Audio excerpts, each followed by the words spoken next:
Bueno, estamos con el señor Axel Alexis Banfi, presidente de la ONG Comisión Psicosocial Latinoamericana, coordinador del programa Hablemos de Salud Mental en las escuelas, y dentro de ese programa está el tema grooming, que al momento llevan capacitados a 130 profesionales de todo el país que están ingresando a escuelas a hablar sobre la problemática. Paralelamente, el señor Axel es director de SIC Formaciones Profesionales, estudiante de la licenciatura de Psicología Clínica, técnico en Tanatología, entre otras formaciones, y especializado en salud mental adolescente. ¿Todo eso es usted, señor? Muchas gracias, Axel, por venir. Sí. Bueno, más cerca, ¿eh? Sí, me dedico, digamos, a eso. Ahí Se piensan que joda esto, loco, ¿eh? Es un poco de lo que hago en el día a día, ponele. Te pregunto, ¿qué es el grooming? Explica un poquito a nosotros, a la gente. Bien, primero el grooming, partamos de la base que es una problemática muy grave, antes de entender lo técnico. Es algo muy grave que conlleva suicidios, que conlleva estados depresivos, que conlleva abusos sexuales, ni hablar, que conlleva asesinatos. O sea, es algo muy, muy grave que se habla hace relativamente poco, pero esta problemática existe desde que existieron las redes sociales. Técnicamente lo que es un adulto que se crea una red social haciéndose pasar por un niño o por un menor o por un adolescente, se contacta con otros adolescentes con un perfil falso y comienza a tener un vínculo. Después de ahí se subdivide, que si quieren después charlamos en qué se subdivide. Pero técnicamente es eso, es el adulto con un perfil trucho contactándose con adolescentes. Eso como, digamos, como la cuestión, como te digo, la cuestión técnica, la cuestión básica. Después esto deriva en lugares muy oscuros. Tenemos los groomers, que son los, digamos, que están especializados en esto, que estudian redes sociales, que saben cómo hablar, que saben el lenguaje. Hoy en día vieron que existe la verificación que vos te haces en tus redes sociales. La otra vez estaba viendo que hay muchos groomers que no sé cómo, porque yo por ejemplo, para el instituto y lograr la verificación nos tardó un montón. Teníamos que presentar papeles, documentos, me pidieron hasta el estatuto de la empresa. Pero hay gente que se crea los perfiles truchos que no son ellos y aún así le dan la verificación. Eso es terrible. Entonces el adolescente termina confiando, sin contar que la base de todo esto es que el adolescente tiene un cerebro que es inmaduro, está vulnerable y no tiene la experiencia de vida que tenemos nosotros los adultos. Entonces capaz que para mí con 33 años yo veo un perfil y me doy cuenta que es un perfil trucho, que hay un pedófilo o pederastas detrás de todo esto. Pero el adolescente no tiene mi experiencia, no tiene mi madurez cerebral. Bueno, hay un montón de cuestiones biológicas que todavía no tienen, que están alcanzando. Y sobre todo están vulnerables. Claro. Wow, Axel, loco, qué increíble. maquiavélico todo. Te hago una pregunta, Axel, ¿y de qué maneras, o sea, nosotros que somos ignorantes por decir en el tema, porque nos cuesta localizar a alguien, cómo podemos darnos cuenta quién es un groomer, por decir? ¿Qué características tiene esa persona? Ok. En primer lugar, hay que entender que la mayoría son profesionales del mundo de la perversión. O sea, que van a pasar muy desapercibidos. Es más o menos como el psicópata que es encantador, que te atrapa y vos decís, pero ¿cómo llegué a tener 20 años de relación con un psicópata? ¿Y cómo no me di cuenta hace 20 años? Es exactamente lo mismo porque son profesionales de esto. Está todo estudiado, digamos. Exactamente. Sí. Hay, inclusive, o sea, insisto en esto, hay algunos que estudian redes sociales y se perfeccionan para poder mejorar en esta perversión. Esto es, o sea, lo mismo con la pedofilia. La pedofilia es un trastorno parafílico, digamos. Y tenemos los pedófilos organizados y los desorganizados. Generalmente los organizados son los más difíciles de encontrar porque son los que estudian, se perfeccionan, estudian seguridad informática, bueno y demás. Con el groomer pasa lo mismo. Características similares, digamos, generales, puede ser los primeros contactos. Generalmente es el primer contacto donde ya empieza a querer entablar una relación íntima. Es como que alguien te escriba a vos de la nada y ya automáticamente te quiera, automáticamente... La primera característica, pero esto, insisto, lo vemos desde el mundo de los adultos. El adolescente no lo va a notar. El adolescente piensa que es otro adolescente. Exactamente. El tema es que el adolescente, como todos nosotros, solo que quizás ellos, por la vulnerabilidad un poco más, tienen faltas. O sea, le falta que alguien lo escuche, le falta que alguien lo entienda, le falta que alguien esté cuando él necesita, le falta un hombro para llorar, un oído que lo escuche. Herramientas también. También. Sí. Pero en estas faltas aparece el groomer a completarlas. Él pasa a ser el oído que escucha, él pasa a ser el hombro donde va a llorar, él pasa a ser su confidente. Entonces su el adolescente... contención. Exactamente. El Todo, adolescente... todo para ganar la confianza, ¿o no? Sí, sí, tal cual. Wow, Porque en la primera el adolescente dice, mira, me peleé con mamá. Bueno, ellos no te entienden, yo te entiendo. Está loca ella. En cambio, yo creo que vos sí tenés razón.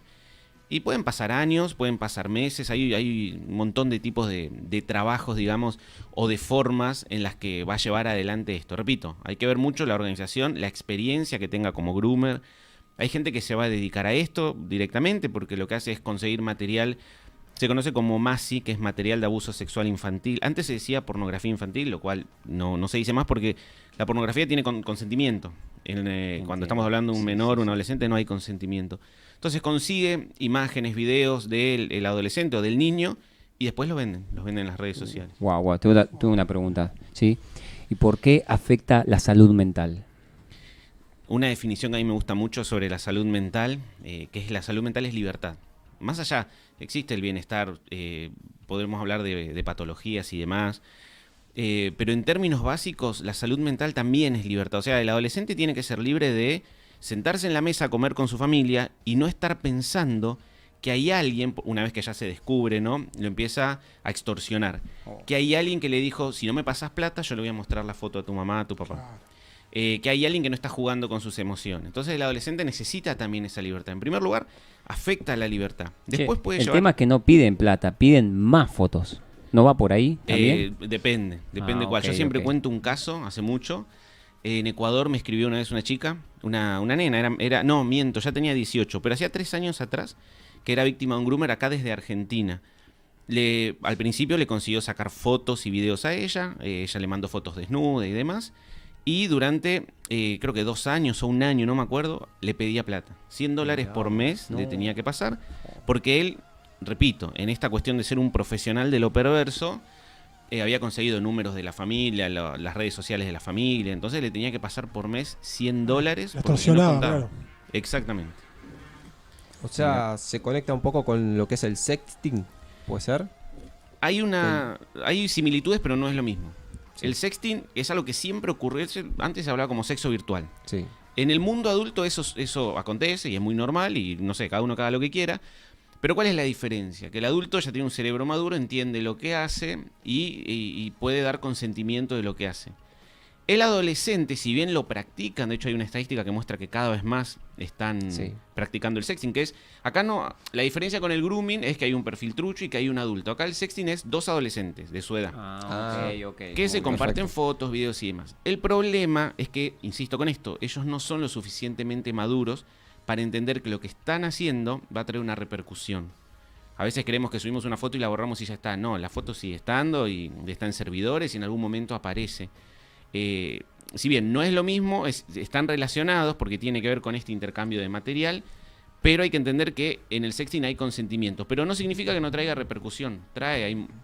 Hemos escuchado un montón de veces casos de que apareció un video de un adolescente teniendo relaciones con otro y una de las partes lo filtró y después se suicidó o lo que fuera que haya pasado. Claro. Así que es peligroso también. Porque para los chicos es gravísimo. Es algo... Tiene como una relación con el bullying, ¿no? ¿Esto también? Puede conllevar. A mí me gusta entender, parecen todas palabras iguales, grooming. Es que para nosotros quizás sí, pero por eso nos encanta tenerte acá, Axel, que nos puedas hacer entender a nosotros que somos padres, que nos puedas hacer entender también a las personas que están de otro lado viendo y escuchando, porque es algo muy puntual y es algo que está pasando ahora ya y hace ya un tiempo, ¿no? Sí. El bullying es cuando hay el famoso acoso escolar, por ejemplo. Ocurre en todos lados, pero vamos a entenderlo dentro del acoso escolar. ¿Cómo se relaciona con el grooming? Y esto lo he visto en la ONG, hay muchos casos de esto, y sin contar los que conozco y los que he trabajado y demás. La víctima de bullying suele aislarse. Y cuando uno está aislado es una presa fácil. Yo no soy muy religioso, pero hay un versículo bíblico que tiene que ver con esto, que dice que el diablo anda como león rugiente buscando a quien devorar. Bueno, el groomer anda como un león rugiente buscando quien está aislado. Y el bullying aísla a los adolescentes, se encierran en la habitación, no quieren hablar, no tienen diálogos saludables con la familia, sin contar que quizás ya no creen más en la responsabilidad de los adultos, como puede ser el profesor, docentes y demás. Y al estar en la habitación aparece el groomer y se aprovecha de esa vulnerabilidad. Insisto con esto, yo estoy acá, ellos están mal, yo tengo la razón. porque lo agarra ahí aislado, está digamos como lejos de la manada, ¿se entiende? Muy bien, Esa es una muy relación que une el bullying con el grooming.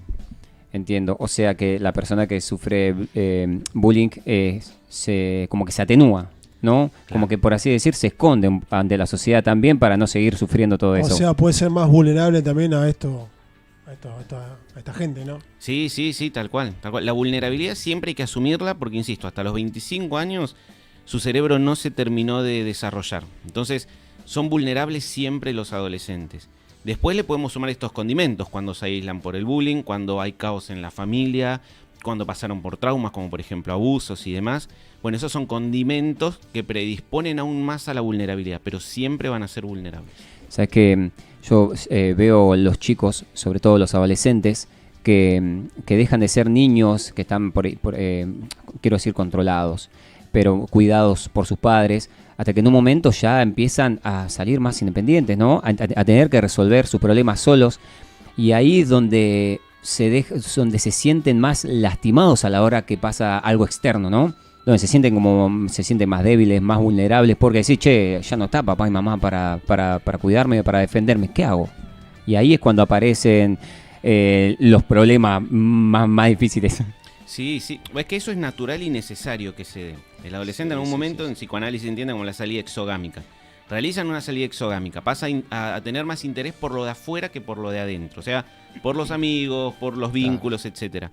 Empieza lo que se conoce como la socialización secundaria. Ya la primaria sentó las bases, ahora vamos con la secundaria, que tiene que continuar todavía una protección de parte de la familia. El problema es que ahí aparece otra cuestión compleja, que es cuando hay sobreprotección. Cuando hay sobreprotección ocurren cosas como no voy a hablar con mamá y papá lo que me sucedió porque siento que les estoy fallando. Y ocurre lo que ocurre siempre en vínculos donde hay un abusador. El abusador deja de tener la culpa y la víctima pasa a asumir esa culpa. El hecho de decir, yo le fallé a mamá porque le mandé una foto desnuda. No, siempre la culpa es del abusador o del grooming o quien fuera que ocupe ese lugar. El contaminador de la situación. Exactamente. Claro, es así. Pero cuando hay sobreprotección es muy difícil eso, porque sentís que le fallás a mamá que tanto dio por vos o a papá y generan estos vínculos que por supuesto tienen solución. Sí, Claro. sí, entiendo, ¿Y sí. cuáles son las señales a tener en cuenta acá para estar alerta a este tipo de situaciones? Ok, el adolescente, las señales que tiene que tener, en primer lugar es esto, cuando es un vínculo muy, muy cercano rápidamente. Segundo, cuando se empieza a sexualizar la charla. Cuando se sexualiza la charla también hay que estar atentos. En tercer lugar, cuando del otro lado hay un perfil que no es del todo claro. O sea, no es una persona... Encima hoy no, estaba viendo hace poquito una investigación, ponele, que se hizo, donde mostraron que hoy en día los adolescentes ya suben quizás en Instagram una sola foto de ellos. No es como nosotros que somos más de Facebook, sí, que subíamos todo el tiempo una foto, estamos acá, estamos allá, comemos. Entonces nuestra vida se ve un poquito más. En cambio los groomers se aprovechan de esto, una sola foto y chao, no necesito. Hoy en día con la IA se puede crear una vida paralela completamente, aparentemente real. Pero también esa es otra alerta a tener en cuenta. Yo nombraría esta como las principales, después hay otras. Pero las principales es un vínculo muy cercano, muy rápido. El hecho de que se sexualice la charla y una red social no tan clara. Claro, con pocos seguidores, con pocas Exactamente. fotos. Mira, algo para que prestemos atención, como vuelvo a repetir, nosotros padres y la gente que nos está escuchando, que nos está viendo y que en algún momento le va a llegar este mensaje, que sea bien claro esto, cómo debemos cuidar a nuestros niños y adolescentes. Bien. Se suele tomar siempre un camino que la vida nos demostró que no funciona siempre, que es el de la prohibición. Siempre me gusta mencionar que lo prohibido enciende el deseo. Cuando estudié esto, me acuerdo que lo leí relacionado con la historia de Adán y Eva. Bastó que Dios le diga que no coman el fruto prohibido para que los tipos vayan a comer. Lo prohibido enciende el deseo. Vos decile a tu hijo, no quiero que tengas redes sociales, se va a armar 3 redes sociales, porque siempre van detrás de eso. Lo que hay que hacer es concientizar. Al adolescente es necesario sentarte, concientizar, hablarle, contarle cómo es la vida. Por ahí si me pongo un poquito más técnico, se trata de trabajar el estado del yo adulto. Esto quiere decir que el adolescente aprenda a poder analizar el contexto. No tanto decirle, hace esto, hace aquello, sino decirle, si haces esto, va a pasar esto, esto y lo otro. Si haces aquello, va a pasar esto, aquello y lo otro. ¿Qué decisión podemos tomar? ¿Se entiende? Sabes que a mí me pasa ponerle con mi hija, yo le digo, porque suelen llegar situaciones que cuentas, che, ¿sabes, papá? Pasó esta situación, esto y lo otro. Yo le digo, mira, a vos te llega a pasar algo así, que alguien te hace algo de esto, que te dicen, che, si no haces tal cosa, yo le digo a tu papá, o no sé, viste cómo funciona esto. Yo le digo, sea lo que sea, vos contame, yo no te voy a retar y decir, no sé, empezar a prohibirte todo. Confía. Que siento que eso es lo que necesitan los chicos. No tenga vergüenza, pase lo que pase. Confía en mí que yo, aparte de ser tu papá, soy la persona que te quiere acompañar y guiar para que tengas una buena vida, ¿sí? Eso es esencial, siento también, ¿no? Que confíen. Debe ser muy difícil para un chico confiar en papá, algo que quizás le da mucha vergüenza y se siente muy culpable y por ahí le da horror y terror, ¿viste? Pero bueno, hay que intentar crear ese vínculo, ¿viste? Más de, como se dice, en vez de esa dictadura, ¿viste? De retarlo, que si vos haces esto te mata, ¿viste? Ahí se vuelve un quilombo y se aleja todo en vez de acercarse, ¿no? Sí, pero vos fíjate, hoy en día se busca trabajar de otra forma. No digo que lo que vos decís no sirve, por supuesto que sí, ¿eh? Pero hoy en día se descubrió que, en primer lugar, hay que entender una cuestión técnica que los adultos también, pero el niño y el adolescente tiene más presencia, digamos, del pensamiento mágico. Esto quiere decir que si yo a mi hijo le digo, por ejemplo, nadie debe tocarte, él no lo entiende como un consejo, lo entiende como una orden. Y como el perverso del otro lado es un profesional y sabe que no debe tocar, busca la forma de tocarlo igual. El problema es que no siempre, obviamente, pero muchas veces eso no permite la apertura, porque el niño no dice, no seguí el consejo, no, va a decir, desobedecí la orden de papá o mamá. Y muchas veces la angustia que generó el trauma, más el miedo al haber desobedecido, genera como resultado el silencio.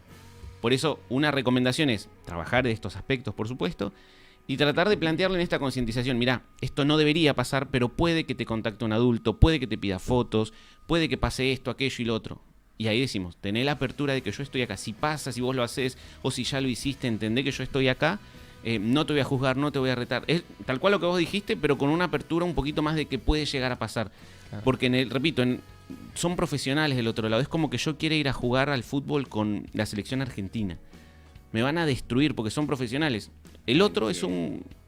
Esto me pasa mucho cuando enseño este tipo de cosas y por ahí vemos un caso real, ¿no? Cómo fue un abuso. Y siempre los alumnos se preguntan, o sea, no me entra en la cabeza lo que siempre dicen, no me entra en la cabeza cómo a alguien le puede atraer estar con una niña, con un niño. Claro, porque nosotros tenemos otra estructura de la personalidad. A mí tampoco me va a entrar en la cabeza, pero al otro sí, para el otro es completamente normal. Y el otro tiene las herramientas para poder llegar a eso. Por eso es que ponerse en discusión con un pedófilo, por ejemplo, no suele ser lo más factible. Generalmente es terapia, profesionales, una denuncia, porque en la que pones a discutir perdés, en la que entras en el juego con él perdés porque es un profesional de toda esta, insisto, perversidad. Te hago una consulta, Axel. En el caso de que, por ejemplo, sospechamos que nos está pasando, de que a nuestros hijos está sucediendo esto, ¿cómo debemos actuar nosotros como adultos? ¿A dónde tenemos que acudir o qué debemos hacer? Bien, en primer lugar, descubrimos que a nuestro hijo, quien sea adolescente, niño, empieza a tener estas conversaciones. No hay que decirle a la otra parte, ya descubrí quién sos, te voy a matar, te voy a agarrar, nada. Simplemente hay que dejar de tener contacto. Guardamos capturas, hacemos capturas de pantalla o filmamos o lo que fuera, todo lo que se pueda guardar como prueba se hace. Y después se va y se hace una denuncia. ¿Por qué? En la que yo le digo, ya te descubrí, yo sé que sos un tipo grande o lo que fuera, elimina la red social y sigue. Chao. O sea, ¿no hay manera de rastrear esa red social? Sí hay manera, pero generalmente eliminan todo. Y si es organizado, tiene capas de protección. Entonces es bueno que crea como que simplemente no le respondimos más. Pero claro, ya está actuando la justicia. Eso en primer lugar. Después, también esto es un vacío legal que yo les comento, no tengo la solución, no creo que las tengamos acá, ojalá. Pero vos sabés que si, ponele, se contacta a alguien, yo le saco el celular a mi hijo, ¿no? Y me hago pasar por él. Y otro tipo le habla a mi hijo. Y yo hago la denuncia. Y en la denuncia yo digo que, o es algo así, yo lo explico de manera más simple. Okay. Que yo fui el que hablé con el adulto haciéndome pasar por mi hijo, no hay un delito. Porque la ley que habla sobre el grooming dice, el adulto que se contactare con un menor. Si el adulto se contacta conmigo, por más que yo me haya hecho pasar por mi hijo, por más que sea el celular de mi hijo, no hay un delito claro, y es terrible, esto es recontra común, mucha gente cae en eso. Terrible, claro. Wow. Claro, yo como papá me haría pasar por mi hija, le mandaría mensajes, ponerle a Para esta cerrar, persona. quizás. Claro. ¿no? Claro, ponele. Digo- De ahí a decirlo en la denuncia también. Yo no quiero hablar de eso porque no soy abogado ni nada. Exactamente. Pero eso puede, no sé si la palabra es desestimar, pero puede darle chances al groomer para hacer una contraparte y encima capaz que zafar de todo esto. No sé, desconozco, insisto. Si hay alguien que sabe de leyes, lo va a explicar mucho mejor. ¿Y hay un lugar para denunciar esto o simplemente vas a la comisaría? En ¿Cómo es? principio en la comisaría. Después puedes solicitar información al 102, acá en la provincia de Buenos Aires. Hay comisarías, de hecho el año pasado avanzó bastante esto, comisarías que trabajan con ciberdelitos. En provincia de Claro. Buenos Aires se desarrolló muchísimo para que, o sea, el Estado tuvo que abrir distintos lugares para que tengamos una idea del problema que es esto. Sobre ciberdelitos. Están especializadas, hay fiscales que trabajan exclusivamente en esto. Se hacen siempre congresos, charlas, especializaciones para quienes trabajamos en esta área. Repito, es una problemática muy grave. ¿Ahí el Estado está respondiendo? Sí, está respondiendo. Por supuesto que siempre va a faltar más. Pero bueno, está habiendo respuesta. Che, Axel, me gustaría hacerte una pregunta bien puntual respecto. Me gustaría que le brindes el mensaje en primera persona al niño que está sufriendo o ha sufrido o el grooming o, ¿cómo se dice? O sexting. Me gustaría que le pueda decir. Bullying también. Sí, en primera persona, ¿qué debe hacer? Porque quizás, o seguramente, quizás lo tiene encapsulado a todo eso que está pasando y que por dentro pasa el terror. Me encantaría que le puedas dar un mensaje a esos jóvenes que están atravesando esta situación y todavía no logran sacarlo. Mirá, lo importante es entender que hay problemáticas en el mundo adolescente que pertenecen al mundo adolescente y que no hay solución en el mundo adolescente. Como por ejemplo, Aún. el grooming, bullying. No, pero también porque ellos no lo tienen, ¿eh? Me refiero en el mundo adolescente. Ok. Si yo tengo 15 años y mi amigo de 15 años me dice me quiero matar, yo no sé cómo aplicar una terapia para ellos. Lo importante en primer lugar es entender que si esa problemática logra salir y llega al mundo adulto y llega una persona idónea, no es que llega cualquier persona, sino que llega alguien idóneo, todo tiene solución. Yo hace como más de 15 años que trabajo en cuestiones sociales. He visto todo lo que te puedas imaginar, seguramente me faltan muchas cosas más por ver. Pero siempre entendí que todo tiene solución. Todo. Inclusive hay personas que me han llamado por teléfono diciéndome estoy acá en un puente, me acuerdo. Estoy acá y me voy a tirar, gracias por haberme ayudado hasta ahora, chau. Parecía que no había solución, hay solución, hasta el día de hoy siempre cuento esta anécdota, la persona está todavía. Ya fue ayudada, ya salió, digamos, de este cuadro. Pero todo tiene solución. Hay que entender eso. El adolescente no lo ve porque no tiene la experiencia ni las herramientas ni conoce el mundo como es. Entonces no logra entender muchas veces esto y ahí aparece la desesperanza, el hecho de decir, nadie me puede ayudar. Sí, hay muchas personas que han estudiado para esto, hay organizaciones que dedican a esto, está la justicia, que ya está formada bien o mal, pero ya hace muchos años que trabajan con varias problemáticas. Entonces tiene solución. Lo que hay que hacer es sacar este problema del mundo adolescente, traerlo a nuestro mundo adulto con alguien idóneo. Y ese alguien idóneo va a saber responder. ¿Cómo sería idóneo? Idóneo puede ser, ponele, en casos de grooming, no puedo ir a contarle, no sé, al kiosquero, ponele. Todo bien con el kiosquero, pero no es profesional en salud mental, no es profesional en cuanto a las cuestiones legales, al derecho y demás. No sería ese el área de él. Él sería el comercio, ponele. Claro. Pero sería eso alguien idóneo. Puede ser ponerle un docente, pero si el docente no me escucha, no me presta atención, no tengo que entender que solo él puede buscar ayuda. Busco otro docente, busco un preceptor, busco un familiar que realmente me comprenda, me entienda. Eso sería alguien idóneo. Wow. Che, Axel, desde ya muy agradecido, quedó clarísimo. Yo te aseguro, termina el programa y voy a escuchar la entrevista, hoy ya no, mañana la voy a escuchar pasado porque siento que mucha información muy nutritiva, rica, loco. Muy rica y muy nutritiva. De ya quiero felicitarte por el trabajo que estás haciendo, agradecerte también por venir hasta acá. ¿De dónde te viniste? Boulogne. Desde Boulogne se vino Axel para charlar con nosotros y para seguir expandiendo este mensaje, ¿sí? A los chicos, a los padres, ¿sí? Y es el momento, es lo que está pasando hoy y lo que hay que empezar a ser cada vez más conscientes y empezar a moverse, a resolver, ¿sí? Así que bueno, desde ya, Axel, extremadamente agradecido por lo que viniste a compartir el día de hoy. Bueno, no, por favor, gracias a ustedes y obviamente gracias a poder dar este espacio donde el programa se llama Hablemos de Salud Mental en las escuelas, pero acá es Hablemos de Salud Mental donde sea y que estos espacios, porque a ver, ustedes pagan por este espacio, son 15 minutos que ustedes o 20 minutos que ustedes podrían dedicar a lo que quieran, pero deciden dedicarlo a la salud mental y para mí es recontra valioso. O sea, el viaje que yo hice no se compara a que ustedes tengan esta apertura, esta llegada, a que puedan llamar a personas a hablar sobre estos temas. No se compara. Lo que ustedes están haciendo es mucho más grande porque, insisto, podrían dedicarlo a algo diferente, pero deciden poner estos temas. Para mí, excelente. Y siento que es espectacular que tengamos este espacio. Y desde ya me encantaría que más adelante pueda venir otra vez, porque estoy seguro tenés muchísimo más para contar.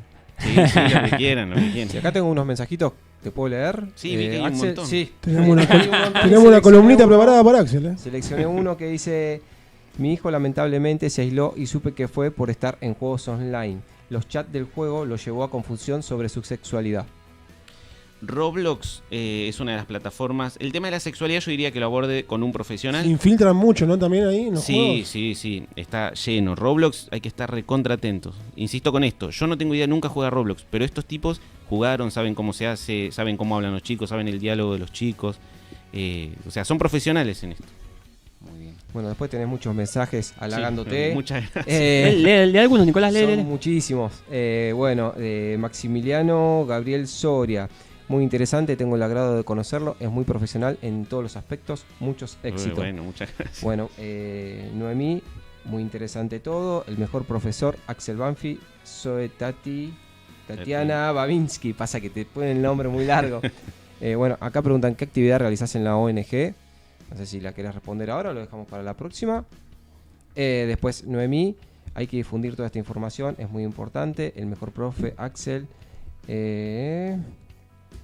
Excelente siempre, Axel. Gracias por tanta claridad. Muy bien explicado. Excelente charla, excelente. Bueno, todos Bueno, halagos. muchas gracias. Todos halagos. ¿Qué sé yo? Así Como que verás. Axel, tenés las puertas abiertas acá de Osu. Cuando Bueno, quieras por venir, Che, vamos a tener que ir al corte y vamos al corte y te voy a dar un abrazo, Axel, por Bueno. toda la enseñanza que nos diste el día de hoy. Bueno, amigos, quédense. Luquitas, deleitanos por favor y deleita a la gente que va a esperar a la tercera columna. Tenemos también otro invitado, ¿sí? Va a venir una columna distinta, ¿sí? Lo vamos a dejar con la intriga. Estamos hoy, ¿eh? Así que bueno, desde ya, otra vez, gracias Axel Banfi. Y vamos al corte, gente. Gracias.